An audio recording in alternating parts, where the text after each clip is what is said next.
हमारे इस वीडियो का सब्जेक्ट है, क्या बिजनेस में सफलता पाने के लिए रिस्क लेना जरूरी है? रिस्क अलग अलग स्तर की होती है।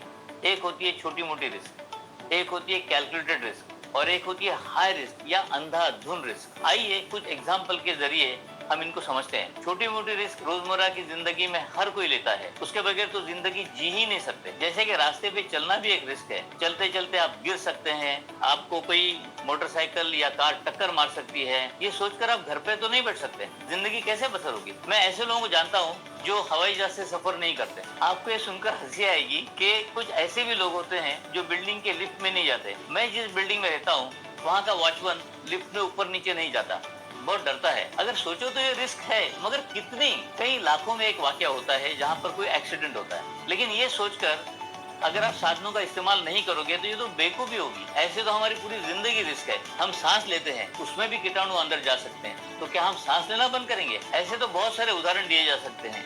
ये तो हुई डे टू डे लाइफ की बात। आइए अब बात करते हैं बिजनेस के बारे में। अब यहाँ हम बात करेंगे कैलकुलेटेड रिस्क के बारे में। यहाँ पर मैं उदाहरण देना चाहूंगा देहात में रहने वाले दो दोस्तों की, जिनका नाम रोहन और राहुल है। रोहन और राहुल बहुत ही गहरे दोस्त हैं, बचपन से साथ रहे, पढ़ाई साथ की।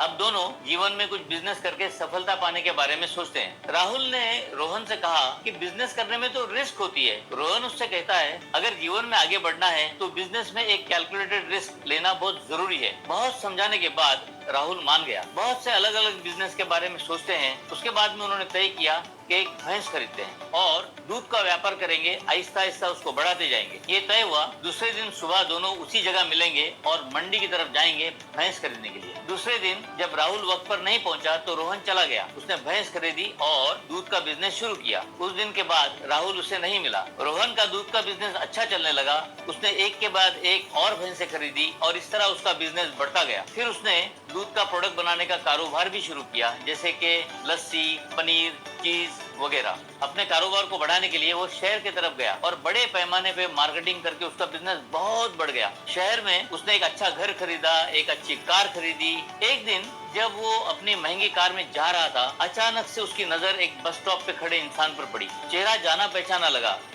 उसने जब गौर से देखा तो उसके ध्यान में आया कि ये तो अपना दोस्त राहुल है। उसने अपनी कार एक जगह खड़ी की और वो राहुल की तरफ बढ़ने लगा। राहुल ने रोहन को तो पहले पहचाना ही नहीं, क्योंकि रोहन तो सूट बूट में था। जब रोहन करीब पहुंचा तब उसके समझ में आया कि ये तो अपना दोस्त है। वो एकदम अचंभित हो गया। रोहन ने खुशी से उसे गले लगाया, फिर उसे कार में बैठने कहा और अपने घर लेके गया। राहुल ने रोहन से पूछा, तू इतना अमीर कैसे बन गया? रोहन ने कहा, तुझे याद है हमने भैंस खरीदने का सोचा था लेकिन तू आया नहीं और मैंने भैंस खरीद कर अपना बिजनेस शुरू किया और ऊपर वाले की दया से तरक्की होती गई। पर तू ये बात बता कि तू क्यों नहीं आया? राहुल ने सर झुकाते हुए कहा कि मैं रात भर सोचता रहा कि भैंस खरीदने के बाद अगर भैंस मर गई तो। दोस्तों, इस कहानी से हमें पता चलता है कि बिजनेस में सफलता पाने के लिए एक कैलकुलेटेड रिस्क लेना ही पड़ती है। उसके बिना आप जिंदगी में आगे बढ़ ही नहीं सकते। अब यहाँ पर भैंस खरीदना कोई बहुत बड़ी रिस्क तो थी ही नहीं। रोहन ने ये कैलकुलेटेड रिस्क ली, इसलिए जिंदगी में सफल हो गया और राहुल सोचता ही रह गया, पीछे रह गया।